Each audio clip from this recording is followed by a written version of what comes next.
get started. Yeah. What's going on, everybody? Welcome to the Too Many Ideas Podcast, episode 45. 45. Yep, nice sounding number. Yeah. I like that number. Okay, we're back. We're back again for another episode. Remember to like, comment, subscribe. Watch us on YouTube. Listen to us on Spotify, Apple, wherever you get your podcasts. And appreciate y'all for rocking with us for yet another week. How you doing today, Levi? Yeah, I'm chilling. Super Bowl Sunday. Oh yeah, I haven't even been thinking about the fact that it's Super Bowl Sunday. I'm gonna watch, but I'm not like. Same.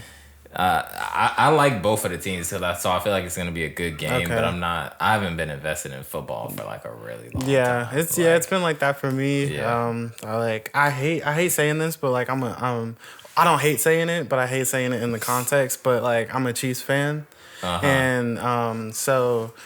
Why do you hate saying it? Because it's just he's a Chiefs fan because they're winning and blah blah blah. Yeah, But the thing sure is, you get that a lot. I do. But my family would disown me if I wasn't a Chiefs fan. Literally, are they tied to everybody. Kansas City? Yeah, at all? yeah. My whole got it. family, not my whole family, but my mom's side of the family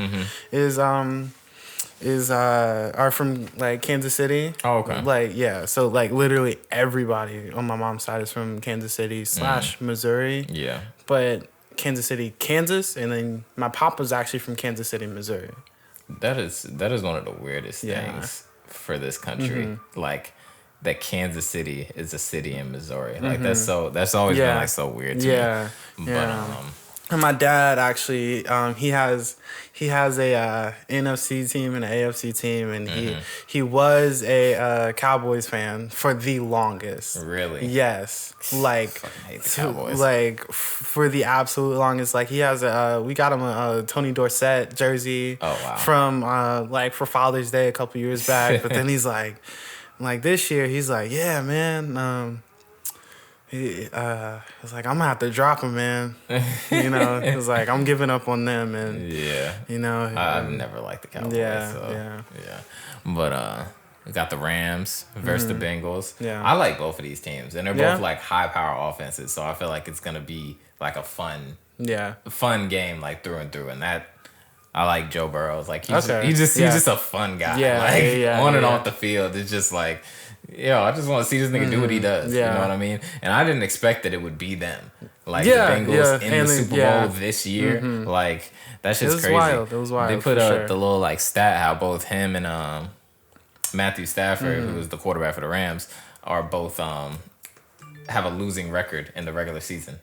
And they made it to the Super Bowl. They're the first two quarterbacks to ever have a losing record and make it to the Super Bowl and face each other. Because Joe Burrows was hurt last year. Joe Shiesty, as we call him, Joe Brr. But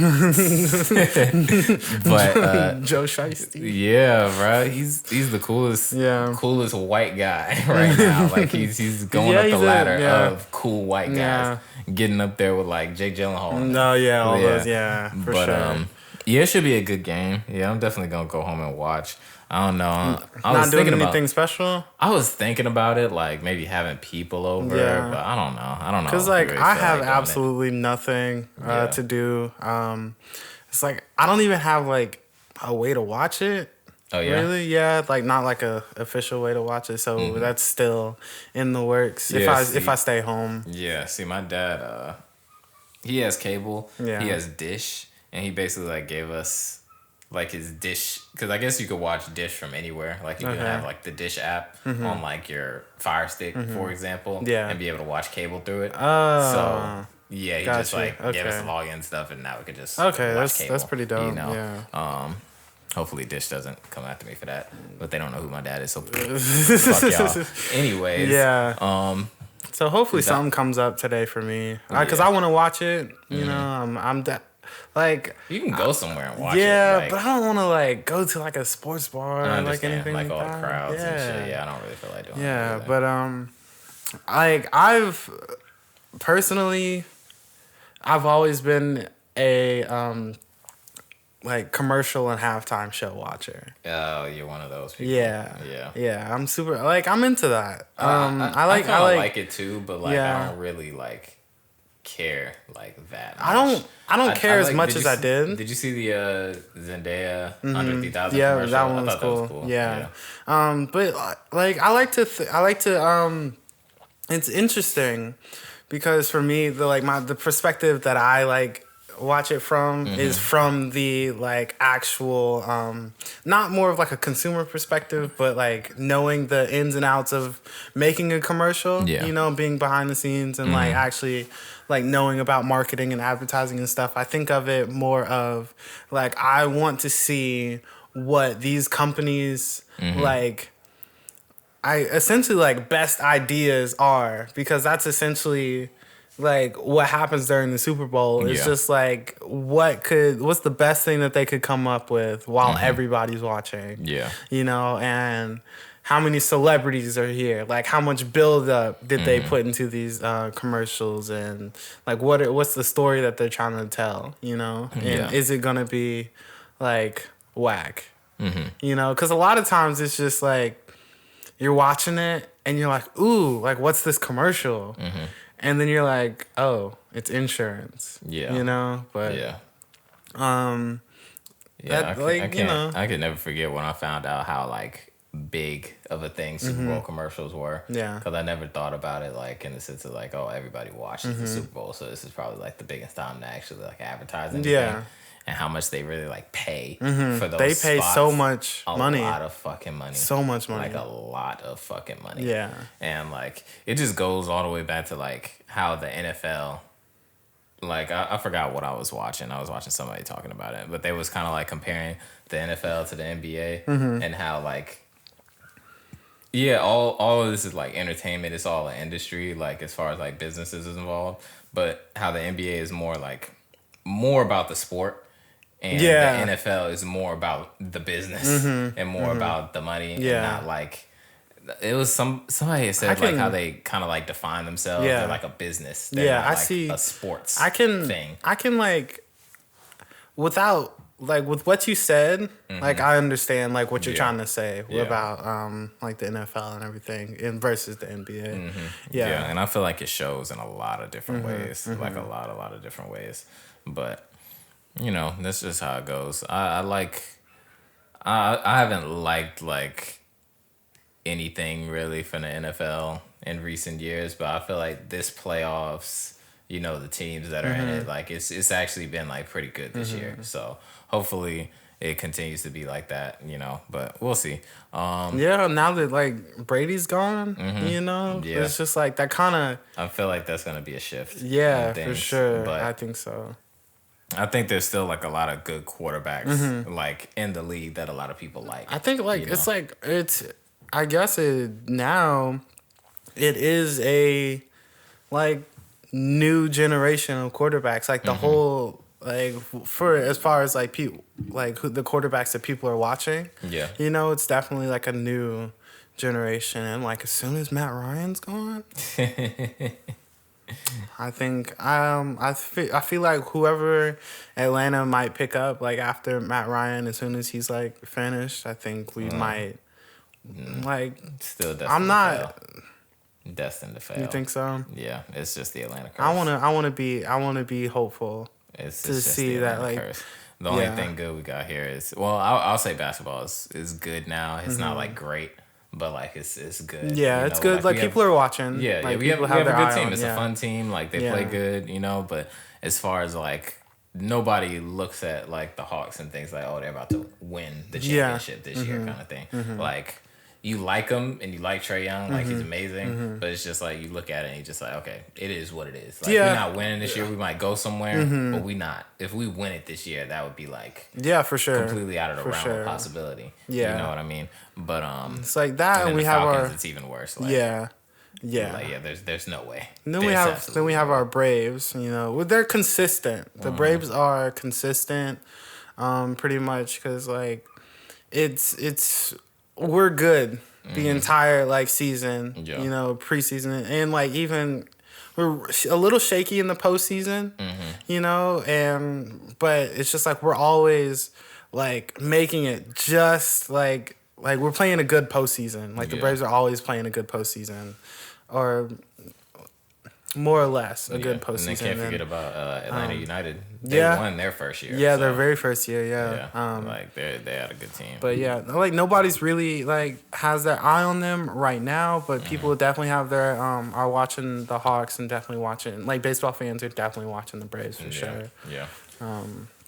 Moving on from sports, we got fucking Valentine's Day tomorrow. What's your plans? Honestly, like this is my first year where I'm actually getting surprised. Oh yeah. Yeah. So because previously, like I've always done like pretty much like for the most part. Yeah. I've done most of the planning for everything, and I'm like the surprisee, and then like the surpriser. The surpriser. Yeah.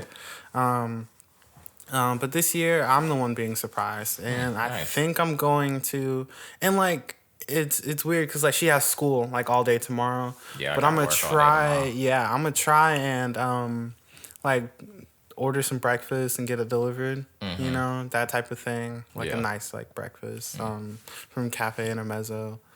So I'm gonna go for that and see like what happens. I'm gonna go for it. But that's cool. Yeah. I mean, I just know only thing I know is like we're going out to dinner but like I don't know where. Got you. It's ridiculous how like how fast Valentine's reservations go. Oh, yeah. And the thing about like Valentine's Day in restaurants is a lot of the times, I was watching a TikTok about this. A lot of the times on Valentine's Day, they have like those prefix menus. Yeah. You know what I'm talking about? Yeah. Like where you have like, they basically say this is all we're serving and you have to get it all. Like even if it'll be like a full course meal. Yeah. And it'll be like, so we're doing this tonight and it's $100 a person and you get this, and this, and this is what everybody's getting for Valentine's Day. Yeah. And it's just like, I remember one year we had went to I can't remember where we went. I think it was Ray's on the River. Okay. Way back when. And I looked at the menu like beforehand, right? And I was just like, oh yeah, I already knew what I wanted. Yeah. You know what I mean? And I already knew something that she would like too. Yeah. And then we got there and it was just like, oh yeah, this is the menu, and it's $100 a person. Yeah. And I was just like, shit. Yeah. Shit. Yeah. So ever since then, like that's a good point because I didn't think about that. That should be so trash. Ever since then, like when I'm looking at restaurants for like Valentine's Day and everything, I'm always looking to make sure that they actually like have the full menu available and they're not like trying to do the prefix bullshit. Yeah. Because that shit annoys me because it's never anything like, good. Yeah. One, and two, it's a menu that they only do at that time. So like a lot of the times, and this is what I found out on TikTok, was just that those chefs and those people who are making the food have never like made that for the menu before. It's always something like different from what they usually make at the restaurant. So it's just like it's a new menu item for them. So this would be their first time kind of like making it for people. Yeah. So it might not be as good. You know, it's just a whole bunch of like factors and everything. Wild. But yeah, this year we're keeping it pretty chill. We're going to this plant shop and they have like a Valentine's Day thing where you can like make like a little like I don't know what the word is. I can't remember, but it's like you make like the little glass bowl with plants in it. Yeah. You know what I'm talking about? I want to say terrarium, but yeah, it's something like that. It's something like that word. But yeah, that's what we're doing that, and then I'm gonna cook because we don't want to do the whole like restaurant thing this year. So I'm gonna cook. Probably gonna make some steaks. And you know, something fancy. Yeah. But yeah, so that's what we're doing. Because like for me, I set a reminder to like to set a reservation like like last month I set a reminder to set a reservation a week before. So last week is when my that would have been too late. Yeah. And that's what I found out. Yeah, that would have been too late. Good thing I wasn't in charge of like choosing a place because the first of this month came and she's like, she tells me, she's like, do you know what you want to do for Valentine's Day? And I was like, I was going to like take you out to dinner. I was going to surprise you for dinner. And then she was like, oh, okay. Cause like I found a place and every place that I looked at, She literally had 9 places, and they were all booked except for the one place that she. Like it was ridiculous. And then this morning, one of her places, one of the places that she wanted to go to, like opened up a little bit earlier, but I think we're just sticking with the same place. But gotcha. Yeah. We'll see how it goes. Hopefully, I like it. Should be fun. Yeah. I went and saw fucking Licorice Pizza last night. Oh yeah. How was that? No, not yet. Oh yeah, it was fun. I don't feel like it really had any kind of a storyline to it, but it was a very like enjoyable watch. Like it's almost a 2.5 hour movie, but it didn't feel like that, you know. So I would say I liked it just because of how much, you know, it was kind of a comedy kind of thing, like comedy romance type of movie, you know. So I was laughing, I was like enjoying it. It wasn't really like going anywhere. That would be my only like complaint about it. But the acting was good. The writing, the dialogue was really good. It was shot really nicely. So I feel like it was a good movie. That's how I felt about Red Rocket. Yeah. Like when I was telling you about it, when I saw it, was that it was one of those movies to where the story wasn't really progressive. Like it wasn't anything, but like I enjoyed it. I was thoroughly invested, and I ended up liking the movie. Yeah. It's definitely like one of those, because I was just like, I don't really typically like movies that don't have like a direction or a story. So if I actually sit through it and actually at the end come out and just be like, you know, I kind of enjoyed that. That means that they did like really good without having a storyline to it. Like, and you know, a lot of times when a movie is like that and it's still like good, that was kind of on purpose, you know. And I think that's kind of what Paul Thomas Anderson was going for with this one, like purposefully not having a driven like storyline to it, you know. But the characters was good, you know. The Haim sister, Alana Haim, she was the main actress, and then I didn't know this, found this out on my way over here. I was listening to a YouTube video, but the guy, the kid, I guess, in the movie, his name is Cooper Hoffman. That's Philip Seymour Hoffman's son. Oh wow. Yeah. Okay. They had a lot of interesting cameos in the movie, because in the movie, Alana Haim's 2 sisters are actually like her real sisters in real life. The Haim sisters. Yeah, both of them. Yeah. And then they got a dude named George DiCaprio, who's Leonardo DiCaprio's dad. Oh wow. In the movie. Wow. So they had like a lot of interesting, like quirky, you know, people in there. You got Sean Penn and you got Bradley Cooper. Yeah. It was hilarious for however like 10 minutes that he was on the screen. But yeah, it was a nice watch, man. It was a nice watch. I think I expected a little bit more like storyline, but at the same time, if I really think about like Paul Thomas Anderson and like his filmography, maybe I shouldn't have, because you know you got like Boogie Nights and you got like some of his movies don't really have like that kind of driven storyline. It's kind of more so like dialogue and character based, you know, which is fine. It's just a little bit different, but it was a pretty good movie. I would say it's something that I think you would like it. Okay, I'll definitely give it a watch then. But yeah, man, that was my my weekend this week. It's been crazy as far as like the news cycle goes this week. I don't really want to talk about it, but I feel like we kind of have to talk about it. Well, before we talk about that, I wanted to give us something else. Like congratulate you know, Kylie and Travis on their new baby boy, Wolf. I think baby boy, Wolf Webster, Wolf and Stormy. Yeah, these rich niggas will come up with some crazy names. For sure. Stormy's not too bad. Wolf is a little what's the word? Like I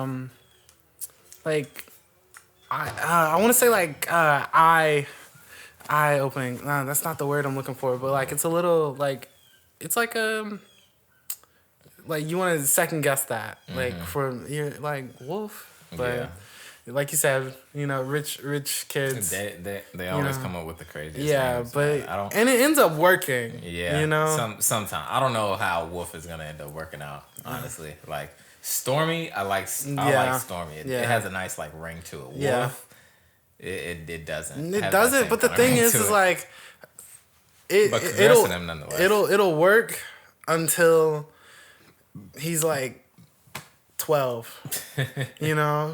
Because it's just like that's a kid. Like Wolf seems like a kid name, and then when that nigga's grown, a 25-year-old Wolf. Well, yeah, like unless he's like super like I'm like a grown man named Wolf, I feel like he has to have like a very specific type of career. Like he can only be like a creative type of person. Yeah. Like he can't be like an accountant. Yeah. Like Wolf Webster. Exactly. Like, maybe he could be a lawyer. I could see that being like a lawyer named Wolf Webster. Like, or like I could do like an actor, like something like more like artistic, creative type of thing. But I get what you're saying. Again, we'll see. We shall see. Yeah. And then another thing is I wanted to bring up before we got to it. Did you see I can never say Menier's new render of their new store? No. Where's this new store Yeah, it's at? near Martin Luther King's house. Oh, so it's a new store here. Yeah. Oh, okay. Gotcha, 5 floors. Oh, wow. Yeah. Really? Looks beautiful. Wow. When is that opening? I have no clue. Probably not for a while. Yeah, I just saw the the rendering for it when they posted it, and it was like 5 floors, has like a I think they're doing like a cafe type of deal. Like because I know they did that in fucking DC. I think it was, or maybe it was the Houston location, or both, something like that. So I'm glad that they're actually bringing that to Atlanta now. Yeah, because like the store here is like small. So so I'm definitely like I'm ready to see like for them to actually have like the inventory and like the space to bring more than like the maybe like 8 brands that they like actually currently have at the store. I never really shop at Alma but I still like their store, and I always love them because I've won like several raffles over there. I won the Off-White ones from them, so I can't even like say anything bad about them. Shout out to Alma Yeah, but I think with that growth, we should definitely see them being able to do more, get more.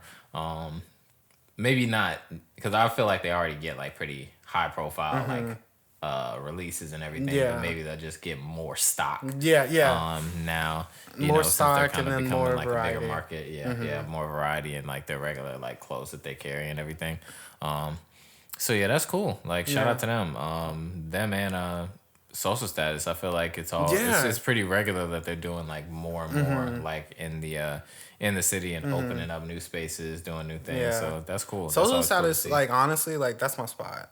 Like to go to, like, cause that's like a little like I feel like that place is a little more like nobody like really goes there to like the places that people like really go is like at least here is like Amaminier, like Wish and like other places like that. But I have a better chance. Like if I want to get shoes, I have a better chance at Social Status. You think so? I think so. Cause like a lot of times like they had the 350 like the cream like wavy ones like the mixed ones. Yeah, I know. What you're talking about, they had those like, and they were sitting there for a minute.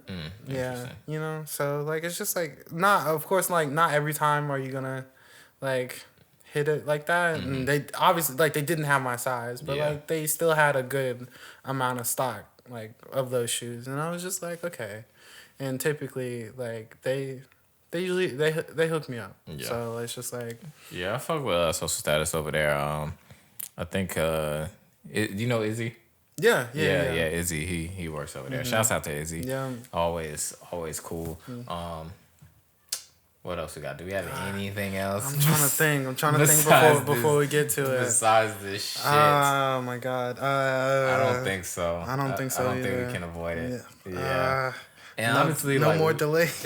No more delays. Nah. So Kanye, man.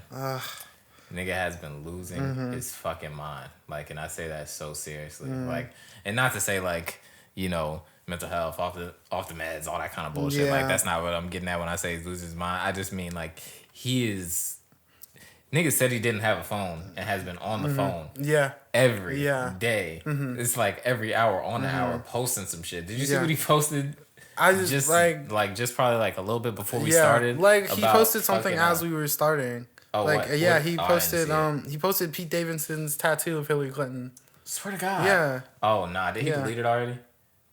Nope. That's what he been doing, like post and delete. Holy shit. Nope. Hold on. I tag people. I'm just putting together the web. There are a group of people who run media in the election. Thank God for free speech. Holy shit. Yeah. This nigga is and he deleted right like now. all of his other stuff. He only has 5 posts, and they're all regarding this situation. Mm-hmm.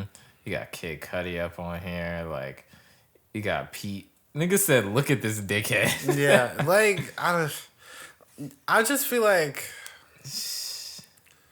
it's very Kanye, but like I don't. This is so like it's, and like I hate it even more just because like just thinking about it, looking at it from my point of view, just scrolling, sitting on the phone, like just imagine, because we're sending it back and forth. I've got other people in other groups sending it back and forth, and just think that's all that it's for. It's just so that people are sending it around, and it's just a clicks thing, an attention thing. That's what it feels like to me. You know, when it first started, and he was like going on interviews saying like how he wants his family back, all this kind of stuff, and I don't like Pete Davidson, blah blah blah blah. I was just like, okay, like attention grabbing, but it was really like, you know, you could respect it a little bit. Is that what you were getting at? No, you could like understand it a little bit, a little bit more, because like think about it, like divorces when you have a family, it's hard, you know. And I would imagine. Even if you have like a amicable like relationship, if you're splitting on good terms, which people rarely are, but even if you are splitting on good terms, it's still hard. So just to think, not splitting on good terms, and then just think if you have like any kind of issue with your previous wife over how the thing is going on with your family, and imagine if like everything is on Front Street for the whole internet, the whole world to see, you know, and anywhere you look, anywhere you go, your phone is probably blowing up about like, oh, did you see this? Did you see that? Like people are saying this, people are saying that, and it's like it's all so like hyper intensified, and then your wife goes out with, you know, someone else, and you can't avoid that. You know what I mean? It's not like on a smaller scale where maybe like she's dating someone and you don't find out until you go over to the house and she tells you, or the guy's there. Like, no, you're seeing it on the internet everywhere. You know, and then the same kind of respect, like back and forth. So it's like, it's a lot, and I know it's kind of heavy, so that's the part like back when it first came out where I was just like, okay, I kind of like understand like, being upset or being, you know, put off by several things going on, and then to think about it, you know, Pete Davidson was always around. You know, even when they were husband and wife, you know, he was still like close to Kim, the family. Maybe not like super close, but they was friends. Like they got along. And then as soon as the breakup happens, now Pete Davidson is swooping in. You know, so it's just like, damn, he was plotting all along, probably kind of thing maybe Kanye is thinking, but at the same time, that's Kim K. So it's like, even if he wasn't plotting, if she's anywhere near available, it's just like, you can't say no to you can't say no, that's Kim K. Like you're not gonna tell, he's not gonna tell Kim K no to anything. You know, if she's at all interested in him, or if they're at all interested in each other, if there's any kind of like possibility. So it's like, on that side, it's just like, I don't feel like it was. It's Kim K. So it feels, you know, the whole thing feels weird. But now it's like, it's just way. I was getting to much. I was thinking of like when it first started. Like to me, like on my perspective of it, was when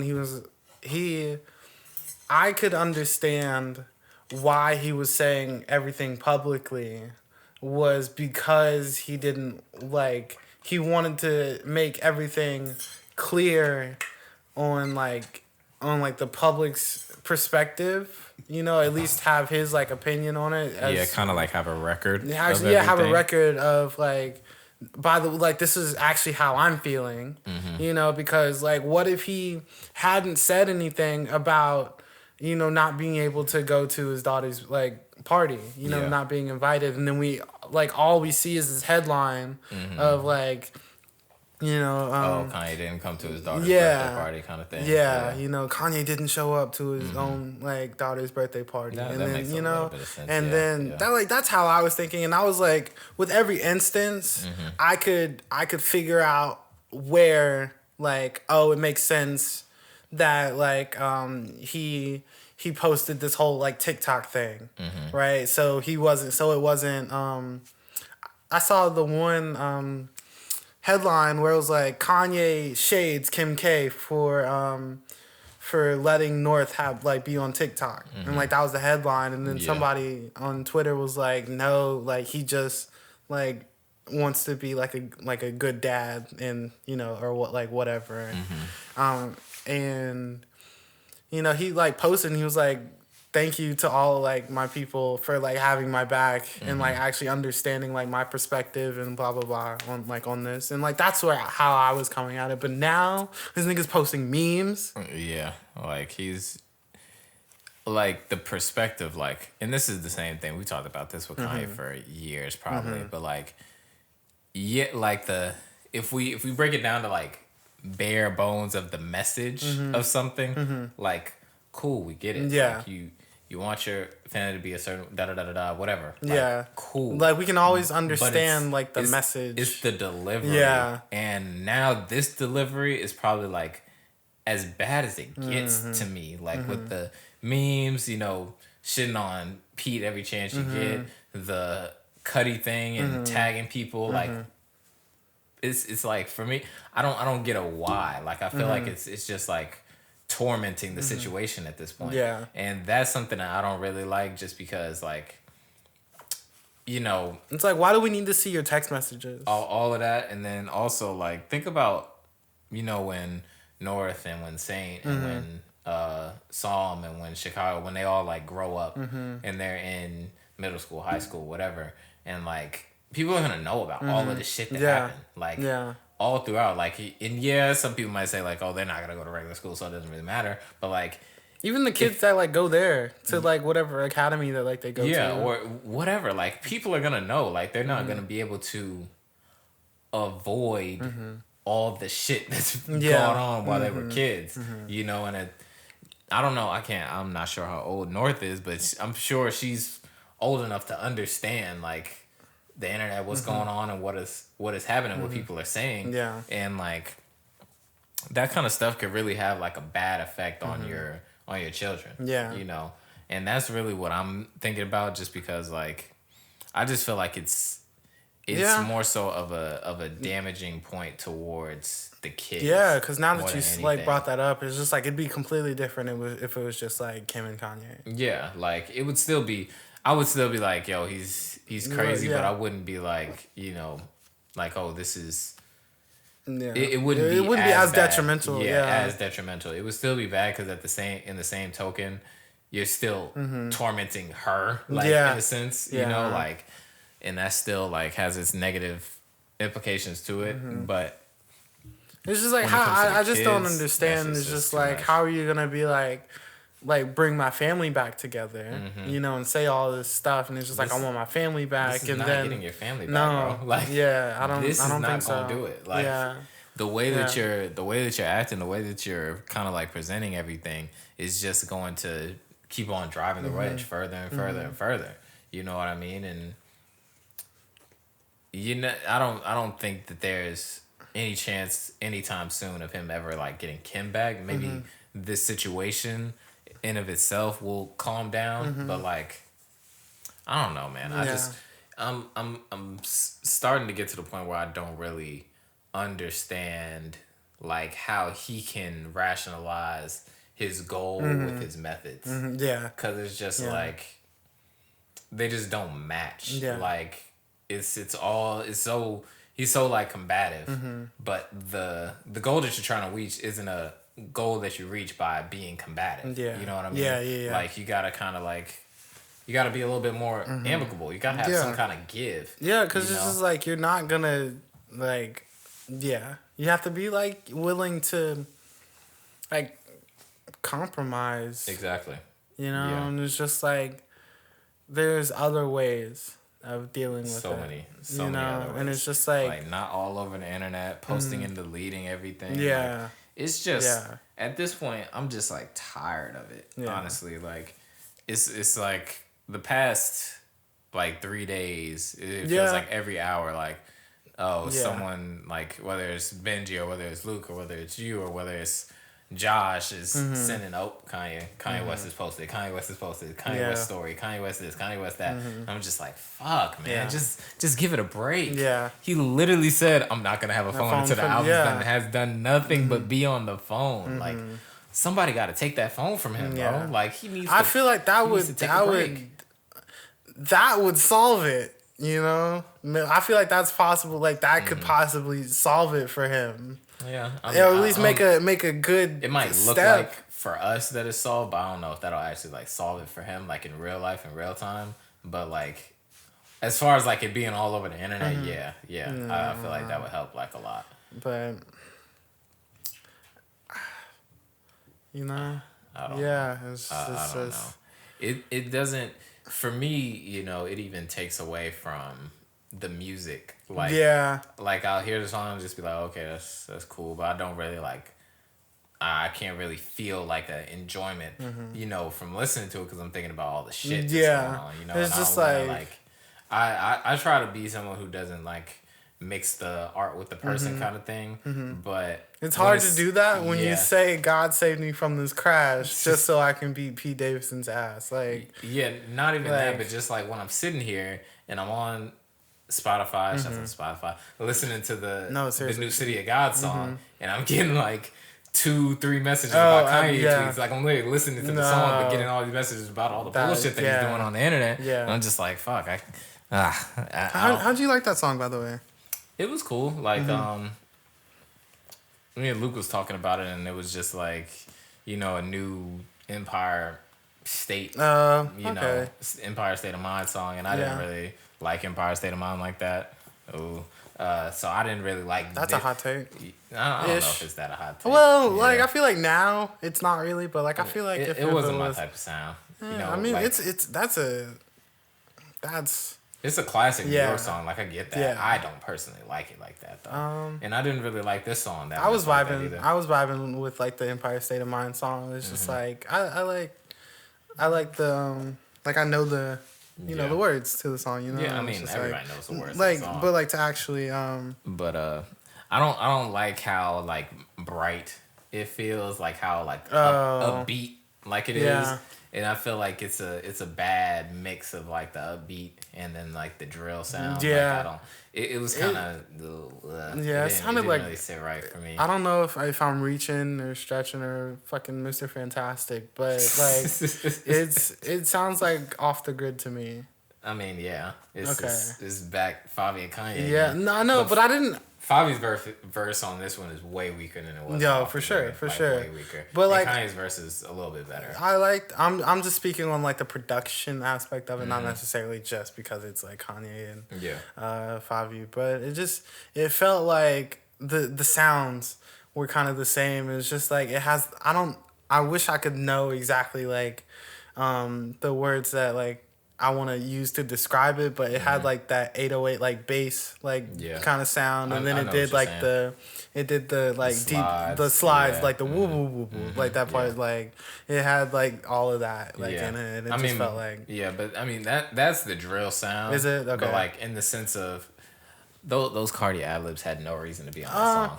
Like they didn't fit to me. Like on Off the Grid, even if Cardi wasn't on that song, like those ad-libs fit on that song because it was very the whole chord progressions of it was very like kind of like deep and dark and a little bit more like rockish, a little bit more aggressive. For this one, it feels like they had like the kind of aggressive drill kind of undertones, but over top of it, it was very like bright, upbeat, happy almost. It was because and I didn't really like that. I didn't really like that blend of it. You know what I mean? I seen a TikTok that the Chainsmokers did because they're on like production for the song. Oh wow! Yeah, okay. This is actually like one of their. I think it might be. I think they said it was like a 2-year-old song for them, and they was just like when you find out that a song you did like 2 years ago ended up on a Kanye album, and I guess they didn't know. Oh, right, that it was like, hilarious! They got credit and everything, so I'm sure they'll get whatever they're supposed to get for it. But it's just kind of like funny how they didn't even know that it was like. That's funny. Yeah, I don't know what parts on it that they had, like what the song was when they had it, kind of thing. I'm not sure about that. You know, one thing that's always like weird to me, like to think about, is the on like Watch the Throne. Yeah. About like the Fun song, like how Jay-Z and Kanye like loved that We Are Young. Yeah. And like they wanted it, you know, and like they were gonna do something with it, and like even they genuinely loved it so much, and it's just like, what were they gonna do with that song? Yeah. You know. Yeah, that would have been interesting. Like I don't know. I can't know that song, like, and how it is now. Yeah. And have Jay-Z and Kanye like do something with it. What? Yeah, I can't imagine it, honestly. Like, I don't know. It's just, I guess it would be like that time that Jay-Z did that verse for like Linkin Park. I don't know if anything's gonna match like that kind of blending. That was like things. Like that was like a really like perfect kind of blend. It was weirdly perfect. Yeah. But he did a verse with Coldplay too. Oh yeah. Yeah, it was just I don't know, Jay-Z and these I don't know. But, these alternative verses, but yeah, when I think about like this song and like just everything going on, like of course I'm gonna listen to the album, but I don't feel the same excitement like I felt for Donda. You know? You think we're getting the trilogy? Well, like Donda 1, 2, and 3. Yeah. I don't care. No. I wouldn't. I wouldn't want another one. I don't even want like Donda 2. Like, I don't. Yeah, I don't know. I don't know if I'm gonna even like really like this album like that. No. Like, and Kanye has a way of just like making good music, even if it's not like a good. Even if I don't really think I'm gonna like the album, it's something on there where it's just like, okay, I do kind of like this. Like once it actually comes out, but like predating it right now, I'm just not. I can't really feel excited for it. You know, I kind of like the him and Game song. Yeah. This Off the Grid 2 was okay. Yeah. Like, but it's not. It's not giving me like, ooh, like I gotta, I gotta hear this shit kind of vibes. You feel me? Mm-hmm. How do you I guess are you done with like kind of this like Kanye topic of like this album and like what he's talking about? Do you have anything else to say? What do you mean? Just like regarding this like subject. Because I was going to move on. I was going to tweak it just a little bit. Oh, go ahead. Topic of conversation. Okay. So I was going to talk about this whole, this like reaching peak topic that we, discussed like earlier this week. And with Kanye and like having him have like reached his peak. Oh, you mean we were talking about Lil Wayne and Jay-Z, and we were like... And, like, how they're, because it wasn't their peak. It wasn't their peak. Their prime. Prime. That was the word sorry. we was using. Yeah, that's what it was. Like, when they was in their prime. Yeah. And, like, comparing, like, Jay-Z's prime to Lil Wayne's prime. Yeah. And when we talked about, like, people who are probably past their primes and people who... I remember now. Yeah. So, like, did you... Like, we had an interesting, like I didn't voice like all of my thoughts really about like what we were talking about, but you pretty much kind of hit the nail on the head with what you were saying about Wayne, Jay-Z, and everything like that. And it's just like I can't remember exactly what I said, but I do remember. Yeah, but just like it was very like understandable of what you were saying about how like things are different, you know, and it's just like you can definitely ask whoever, you know, it's just like you ask me, you ask, like if you ask like anybody kind of in our demographic, like you're gonna say gonna like be Wayne, like his like prime was is like better than Jay-Z's prime. But like if you ask like anybody, probably ask my fucking dad. Yeah, ask never. my uncle. Yeah, you never. know, like Jay-Z all the way. You know? for sure. Ask a New York nigga. In his 30s to 40s range. Yeah, it's Jay-Z's prime over Lil Wayne's prime. But at the same time, it's just like. And that was kind of the thing, you know, and we kind of got away from Jay-Z and Lil Wayne and moved on to like other artists. And in the sense of like, that's kind of my point when we were talking about, because we also talked about Frank Ocean in his prime versus some of his contemporaries' prime, and how if we're looking at Frank Ocean's prime versus The Weeknd's prime, like, and this is not me saying anything bad about Frank, because I love Frank Ocean and I love everything he's ever done. But if we're looking at primes, if we're talking about like from when he dropped his first project to when he dropped his last project, if that's what we're calling his prime, like that, I guess, I don't know how many years period, but whatever it was, in that same amount of time, The Weeknd, if we're kind of like comparing it, The Weeknd's prime goes way further than Frank Ocean's prime, because he has way more music. Not way so more like actually good music. Like I don't think it's weird for like Frank. I was like, to me, that's where it's like completely like I don't feel like obscure to me. Yeah, I don't feel it's like it's a good conversation it's so to have obscure because it's because like, that's why I said what Frank do we have? Yeah, that's why I said Frank versus Sanfa, because they're both kind of like, they don't have that many albums. So if we're comparing their primes together, that might make a little bit more sense. But like, I was like, even then, like for me, it's just like, what is the best thing that Frank Ocean has ever done? You know, like what is his prime between like 4 projects? You know, over the past 11 years. What, like, where have we? At what point have we talked about Frank the most, you know? And it's just like now he's doing the jewelry and like we're I would suspect that we're getting another album like in the next eventually, like you know, like I'll give it definitely 2 years. In the next 2 years I feel like we're definitely getting something. Fingers crossed it's by the end of this year.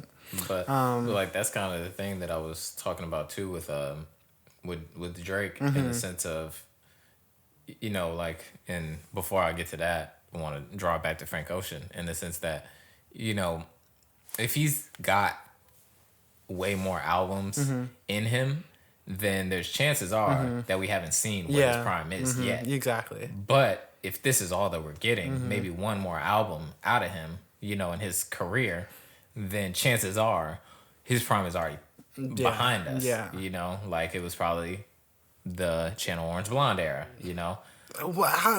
Channel Orange Blonde era is like 4 years apart. Yeah, but like,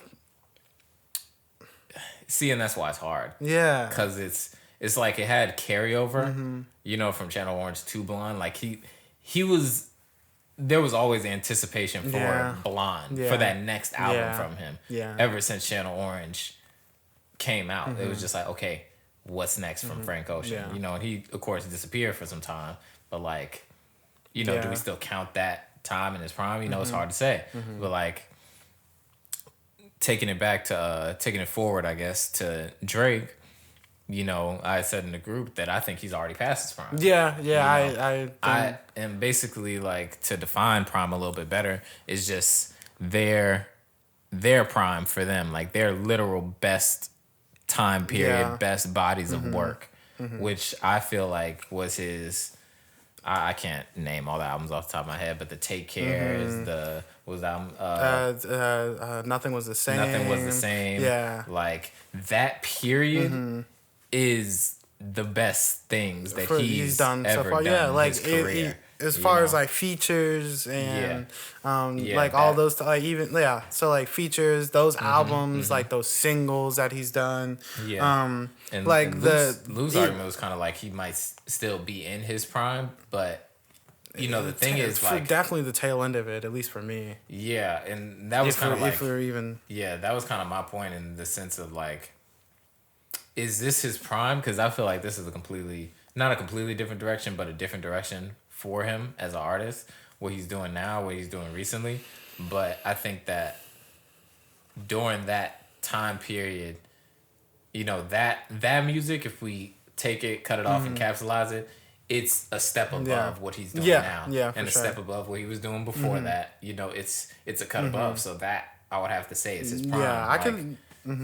I definitely stand by that. Yeah, if we're comparing it to other artists, like of course, like Drake's prime is like his whole thing because it's a lot better than a lot of things that other people are doing. But I don't think like a prime should be first compared to other artists, but I think it should be compared to what you've done in your whole career. Yeah, compared to yourself, because it's just like how, like, with Drake's prime, it's a lot of like things. It's a lot of like the songs that he's put out, like the places that he's like been,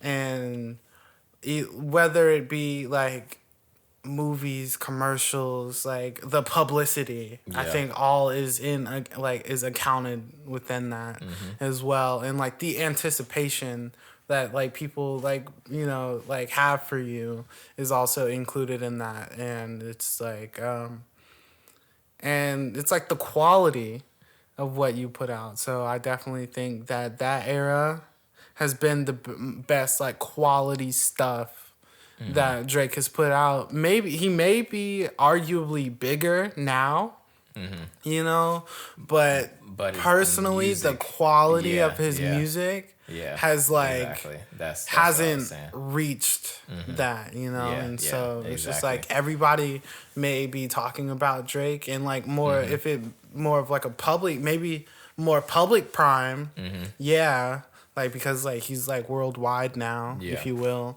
but it's just we get an anthem from him, but we don't get like a it's not the same thing, and it's literally same conversation.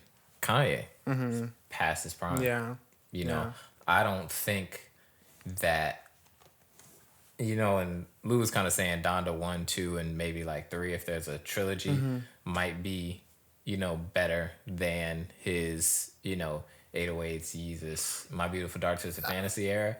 But I think Donda, like the original Donda, was like up there, but it definitely. Yeah, like, I don't know. I have to, and see, that's the thing about primes. You have to kind of like get away from it for a time and then come back and look at it before you can really say. Yeah. Because we're in it and we can't really decide. And right now, how Donda 2 is shaping out, I don't think it's gonna be better than, and I don't think it's gonna top those that. If that you set of like, album times. I honestly like, if we could somehow get like this mix of like production that he did, like this that he did back then with these obscure, I guess, features, with the more collaborative experience, I think that it would definitely get like put up a fight, like stand a chance, like this so forth, like prime. If we're talking like if he could like lock in or would lock into that like heavy like what we miss about like the old Kanye, and of course for those who aren't watching, I'm doing the air quotes over old Kanye. It's just like I think that if we could get like 808's passion, you got but we're not ifs. getting that. You got a lot of ifs. That's the thing, is that ifs in there. Yeah, it's a lot of ifs, but I think we're past that.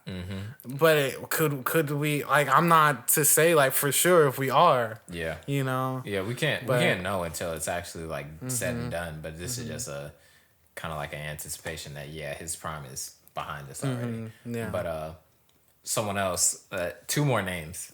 One is Tyler. I don't think he's reached his prime yet. I think he still has more to go. Okay, I think even though he has a lot of music under his belt, like I think he's young enough and creative enough, and I feel like he's keeps on pushing to it me, forward. He has progressively gotten so much better with everything that he's put out.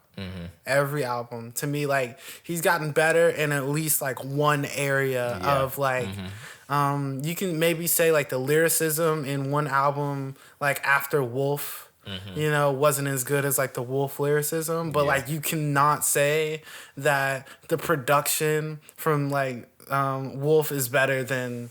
like the production for Igor, you know, it's just like he has all of his albums are like great in some way, like some shape or form, like in you know. Yeah, so yeah, I definitely don't think he's hit his prime every time I listen to a Tyler project, I'm like, what, like maybe there may be a couple songs that like I don't like the lyricism like isn't there for me, but like the production is, or like the lyricism is there and like the production is just a little, you know, or like maybe it's that storytelling, or if it's like the cadences he's using, or you know the bridges, the chords, the stuff like that, and it's just like I think that Tyler definitely like.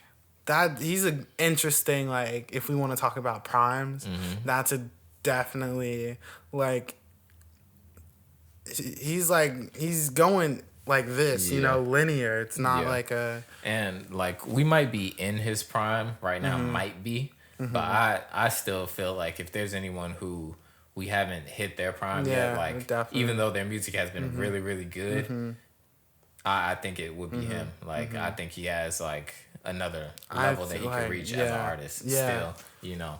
And then the other name I had, which this is probably like the biggest question mark just because of everything else that's going on, is Travis.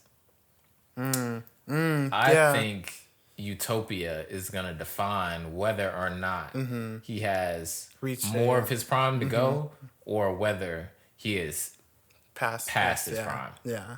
I feel like that album and, you know, whatever he's able to do after that, you know, is going to be like the defining moment for his career. I agree. Whether the trajectory is going to be going up still or whether it's going to be on a downturn, you know. And I, you know, still like Travis as an artist and everything, and like with everything that went on with Astroworld and all that kind of stuff, but I'm not sure if we're just looking at the music, like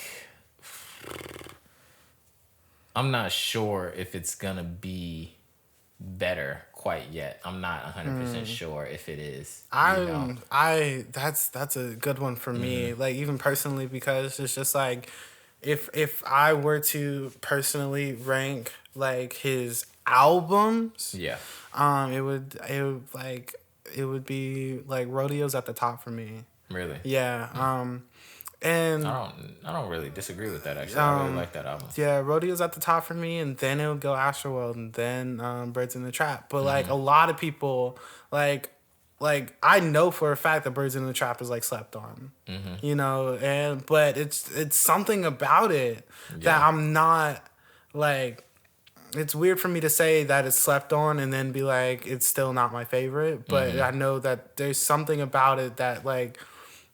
That hasn't gotten me like hooked to it yet. Yeah. You know, to where I'm listening to songs from, you know, if I'm listening to 90210 or if I'm listening to like Astro Thunder or like Coffee Bean or, you know, something off of like Astro World, and it's just like I don't particularly go back to, you know, Birds in the Trap. Yeah. You know, but that's a lot of people who either really like kind of ignore that album, his discography, but then I also know a lot of people who like swear by it as probably his best work, you know, so it's a real weird like divide there. But I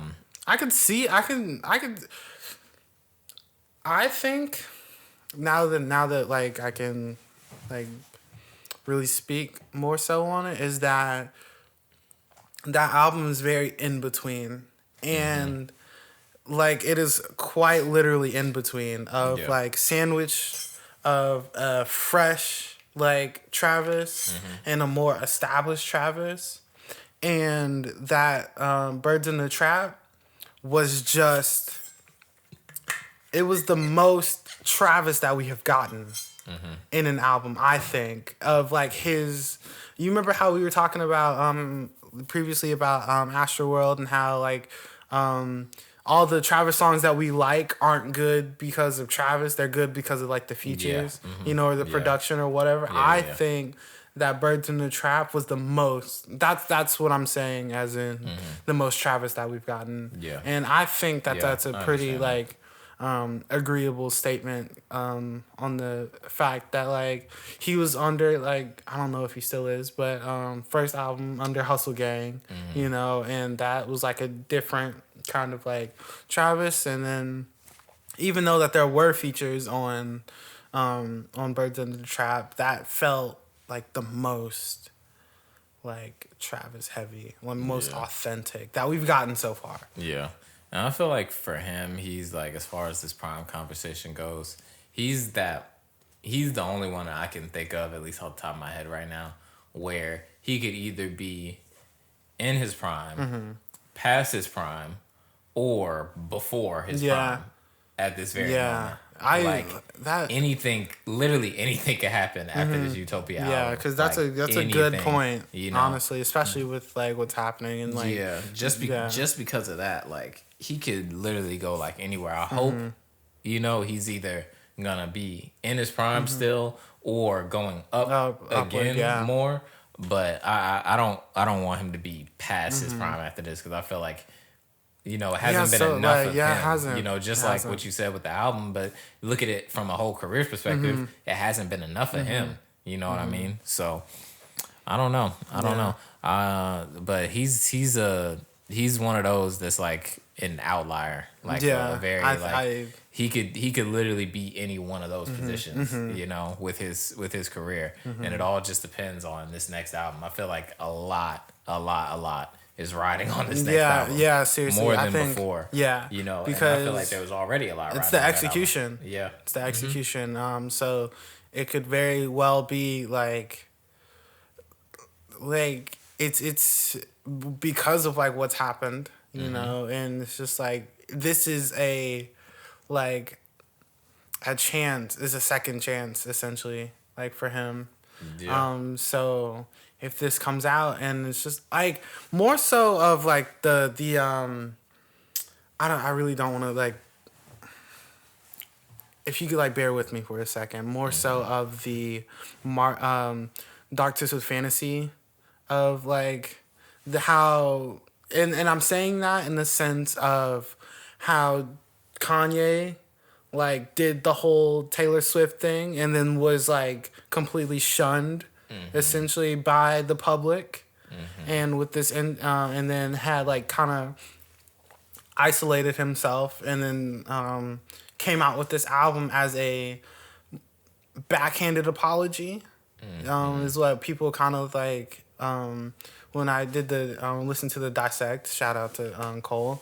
That was essentially like an apology, I'm still good, like album is like coming from him. And I think, not saying that it like this is gonna be an apology album, but or anything of the sort, but more of from a public perspective, kind of saying that more of like I can still be in like your good graces, like in the public eye, like after being kind of like if that does that. While I understand that, I feel like it's kind of a hard comparison, just because of how the Taylor Swift incident wasn't like Astro. No, I know it wasn't, you know, but so that's kind of where it draws like a very like hard line. Please excuse me if I like if that like really made anybody feel any type of way, but I did not mean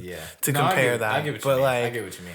it's just like that draws like a much like harder line for him. It's basically harder for him to pass that, overcome that. Oh, yeah. Whatever word that you want to use as far as like the music goes. So because like that's the where thing it's is kind of difficult. Because the thing is like there are people who will never forget the Taylor Swift thing. Mm-hmm. You know?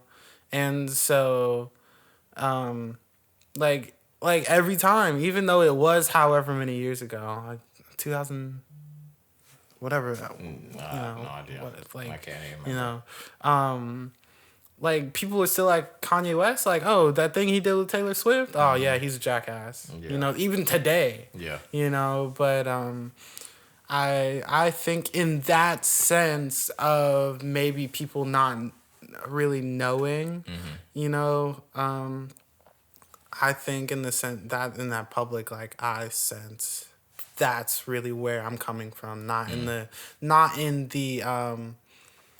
magnitude of the events. Yeah. No. Yeah, I understand what you're saying. You know, but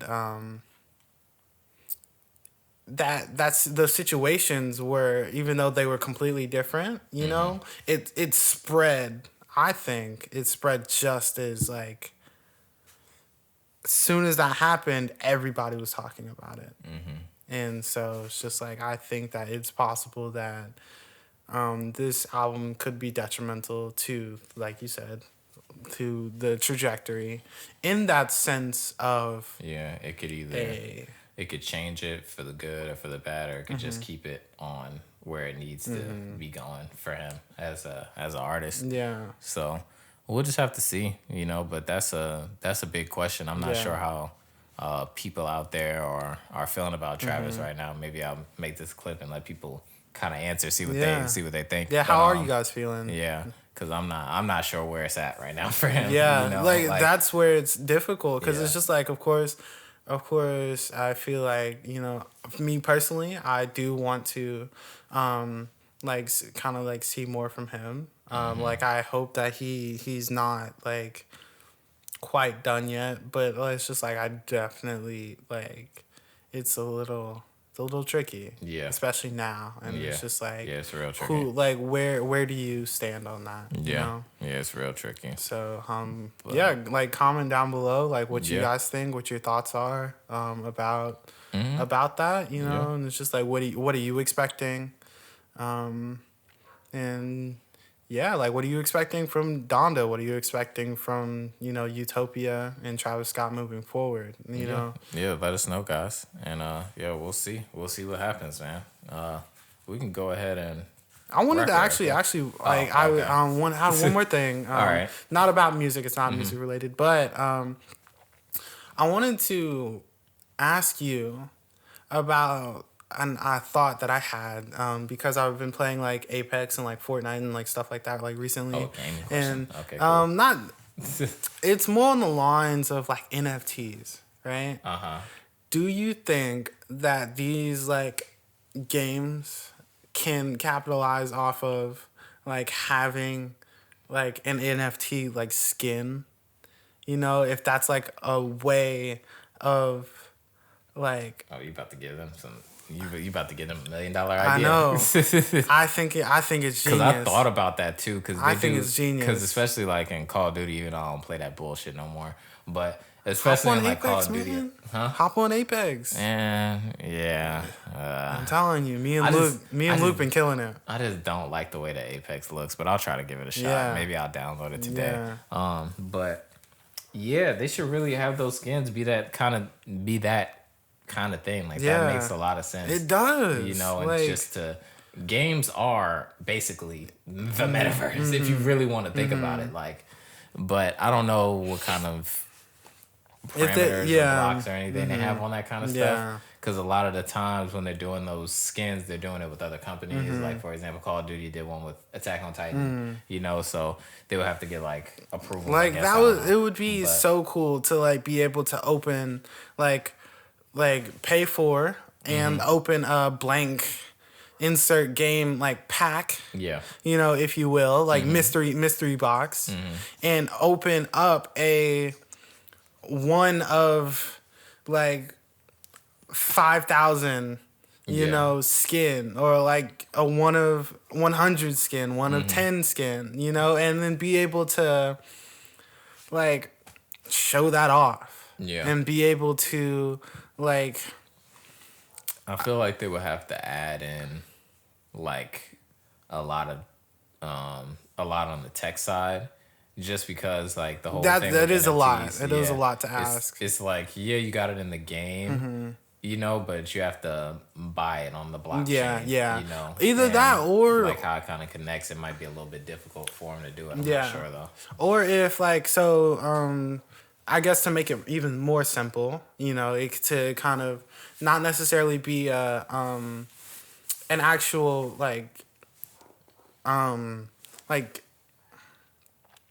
because I know like it would be absolutely like fucking wild if some 12-year-old opened up like a 1 of 1 like NFT skin and like didn't know what to do with it, or just didn't know what to do with it and ended up becoming like stupid rich. But it's kind of like how maybe a in-game like trading like thing, as in if you play with your friend, or you see somebody and you can invite them to trade however many like insert game like coins, like Apex coins, V-Bucks in Fortnite. I'm not sure what it is in Call of Duty. COD points. Yeah. So like if you could trade, like a trading, and so I could get this this skin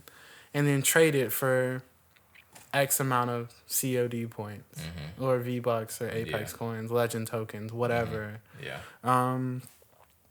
That could be more simple like way to do it, but I think that could be like real dope. Is if I feel like they're probably already thinking about it, planning it somewhere back there. Because I think I just think it seems like pretty ingenious. Yeah. But I feel like there's a lot of work that needs to be done in order for it to be. But it makes a lot of sense. Especially with something like so valuable, and having it like being linked to maybe like your wallet. Your was it your crypto wallet, right? Yeah. Yeah.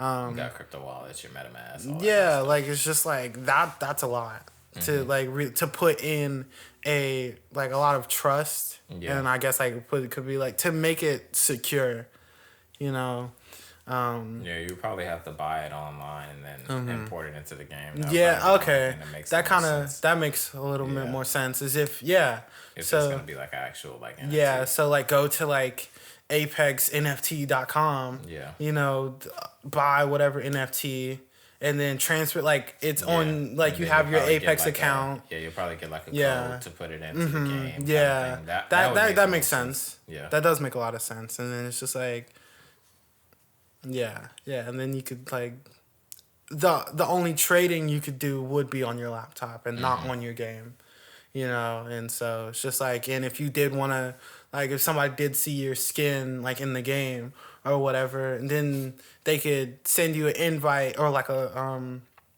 link, and then it would go to your laptop, and then like so and so underscore like whatever wants to buy your skin, click to accept on your laptop through a secure Apex NFT service. But I think that's pretty. Yeah, I think that's pretty cool. It'll be cool. They're probably gonna do it, and if they hear this, they'll probably steal that idea. Yeah, so, have it. I mean, but yeah, that'd be nice. Got anything else? No. Yeah, no. I hope whoever your team is on the Super Bowl, I hope they do good. Super excited to see this halftime show. It's only gonna be what, 10 minutes, 15 minutes. Yeah, something like that. What can they do? So we're gonna see Kendrick again. Yeah. Today, for the first time in X amount of years. So it feels like forever. Yeah. I'm looking forward to it. We got the Batman. I'm excited for Batman. I'm so excited for Batman. That's it. Yep. All right, cool. Yeah. All right, well, we can go ahead and wrap it here. Yeah. Thank you guys for watching. Thank you guys for listening out there. And we are out of here. Peace.